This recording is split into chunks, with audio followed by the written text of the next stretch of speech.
I said that politely, but you were looking at me like, holy shit, down from what? A freaking metric ton? How fat did you used to be? Yeah. That's what I do. I take weight off, I put it back on. I'm going the right direction again. I started running again. Here's my issue with running. I was watching footage of the New York Marathon on the news a couple of years ago. Just happened to catch in passing one of the guys going by wearing Band-Aids on both of his nipples. Now, there's probably runners in here who know what that's about. I had no idea. I'm looking at this guy going, how in the hell did that guy cut both of his nipples right before the biggest race of his life? What the fuck? Does he lean in too much when he slices his bagels, or how the hell? And then I'm thinking, I'm not the smartest guy in the world. But after I cut the first one, I would have been a hell of a lot more careful not to get the other one. Cut my nipple once, shame on you. That's how that old saying goes. You gotta learn a lesson. I came to find out I'm the bonehead because there's a very good reason why they do that. Anybody know?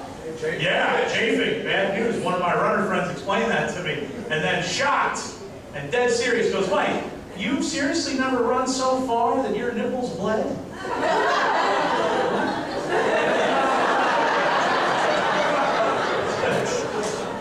I think I can do you one better than that, actually. I've never run so far that I couldn't see where I started from.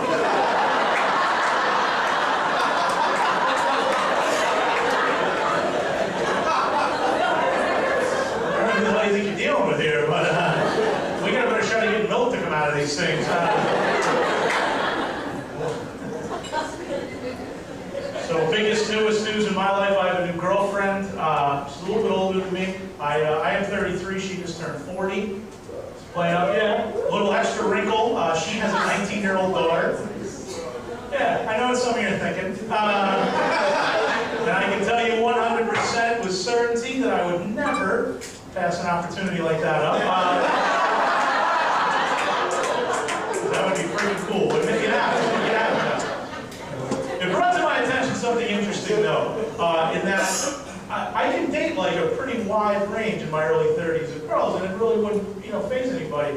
My own age obviously up a little bit, down a little bit, and I think up is the ticket. Because girls my age are still young enough that they're holding on to those delusions that like a Prince Charming's coming along to sweep them off their feet, But they no longer drink nearly enough for me to convince them that I'm him. So I can't deal with that shit. So that leaves younger and older. And I think older is the ticket because, again, if you get a woman around 40 who's still single, she's going to be more willing to accept some trade-offs. And quite frankly, that's what I need at this point in my dating career. If I was dating some 24-year-old, she's going to be looking for some in-shape, jacked-up stud who can knock it out all night. These are not skills in my repertoire, okay? But I can clean your house beyond your wildest dreams. That's, I will never have a washboard stomach and a big penis, but I can run a vacuum like a son of a bitch. That's,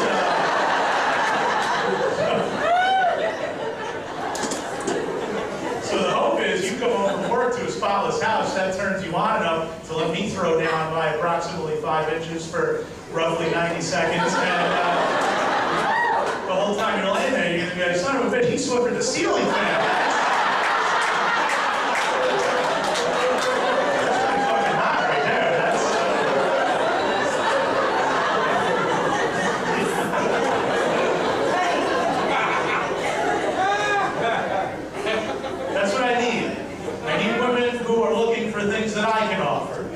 Like health insurance, okay? A lot of guys, they make the mistake, they flash cash around to pick up women. I just flash my Blue Shield card now. Yeah, that's right, ladies, you're reading that right? It's a $10 copay right there. Yeah, vision and dental, bitches. You got that straight. Thank you, sir.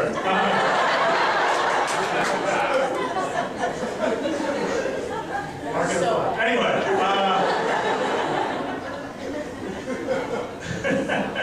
so I live in New York City now. Before I did comedy full time, I was a middle school teacher in upstate New York. I taught 7th grade social studies. And when I moved to New York City, I was working as a substitute teacher initially to supplement my income, which was a little bit of a culture shock. I came from the suburbs. Like, we had a lot of white kids in my school. Our idea of diversity was like white kids at different heights. You know what I mean? So, yeah, kids. We got all kinds, tall kids, short kids, we got white kids, skinny white kids. We got one Indian kid, all the white kids think is Mexican.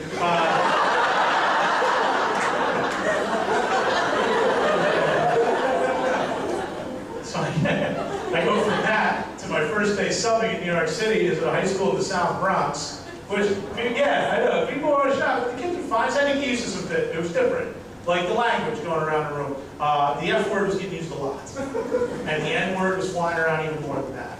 And I was very surprised to hear myself talking that way.